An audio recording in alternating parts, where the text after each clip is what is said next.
Di sebuah kampung kecil di pinggir Kediri, Jawa Timur, setiap pagi pukul 5, terdengar suara khas yang sudah tak asing lagi.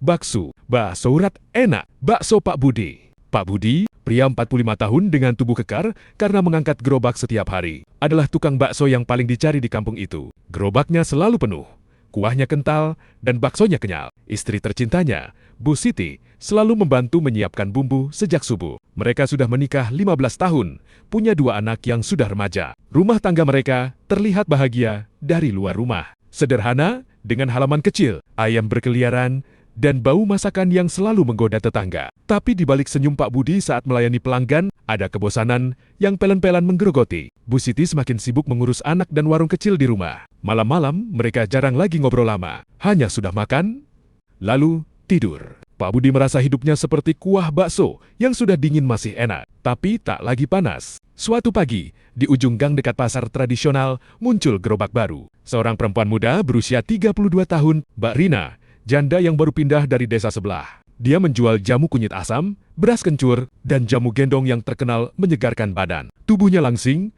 kulitnya cerah karena sering terkena sinar matahari. Rambutnya diikat ponytail, dan senyumnya selalu lebar saat menawarkan jamu seger. Bu, Pak, bikin, tambah semangat. Pak Budi pertama kali berhenti di situ karena haus setelah keliling kampung. Mbak, 1 jamu kunyit asam dong, katanya sambil menyeka keringat. Mbak Rina menuang dengan cekatan, tangannya yang halus menyodorkan gelas plastik. Mereka mulai ngobrol ringan tentang cuaca, harga bahan baku, dan keluhan pelanggan yang suka nawar. Hari demi hari, Pak Budi selalu mampir. Hari ini tambah jahe ya Mbak, biar tambah panas, candanya suatu kali. Mbak Rina tertawa renyah, matanya berbinar. Pak Budi ini, kalau lagi haus jamu, kok selalu bilang tambah panas. Lambat laun, obrolan mereka semakin dalam. Pak Budi cerita tentang anak kanania yang mulai nakal, Bu Siti yang semakin jarang tersenyum, Mbak Rina yang ditinggal suami karena kecelakaan 3 tahun lalu, cerita tentang kesepiannya. Kadang capek jualan sendirian Pak,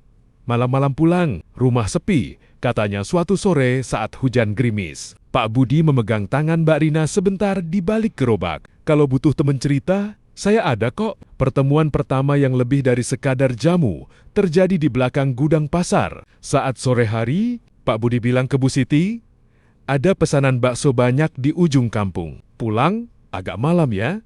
Sebenarnya dia hanya ingin duduk bareng Mbak Rina di bangku bambu, minum jamu hangat, dan berpelukan pelan. Ciuman pertama terasa seperti jahe yang membakar manis, pedas, dan bikin ketagihan. Ini salah Pak, bisik Mbak Rina sambil memeluknya erat. Tapi enak ya, jawab Pak Budi sambil tertawa pelan. Affair itu berlangsung 2 bulan. Mereka bertemu di tempo-tempo tersembunyi di belakang sawah saat malam, di rumah kos Mbak Rina yang sepi, bahkan sekali di gerobak bakso yang diparkir di pinggir sungai. Mbak Rina memberi Pak Budi jamu khusus yang bikin tambah kuat, dan Pak Budi membalas dengan mangkuk bakso ekstra istimewa. Tubuh mereka saling melengkapi Pak Budi yang kuat dan kasar, Mbak Rina yang lembut tapi penuh gairah. Setiap pertemuan terasa seperti api unggun di malam dingin, panas, terlarang, dan membuat mereka lupa segalanya.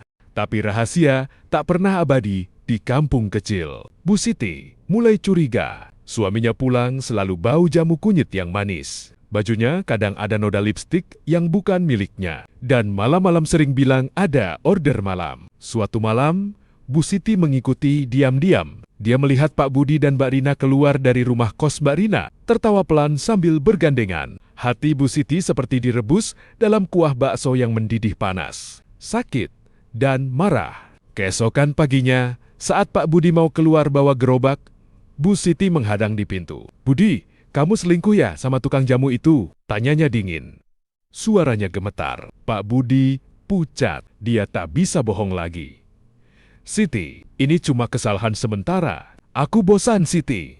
Kita sudah lama nggak kayak dulu. Air mata Bu Siti jatuh. Kamu tahu nggak? Aku juga capek. Tapi aku nggak pernah cari orang lain. Mbak Rina yang kebetulan lewat untuk beli bakso seperti biasa, melihat keributan itu dari kejauhan. Dia buru-buru balik, tapi hatinya juga sakit. Dia tahu ini tak akan bertahan. Akhirnya Pak Budi memilih pulang ke rumah. Dia minta maaf berulang kali.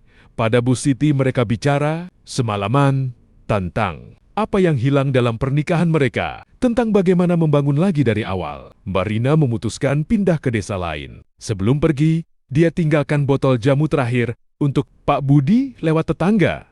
Ini jamu terakhir, Pak.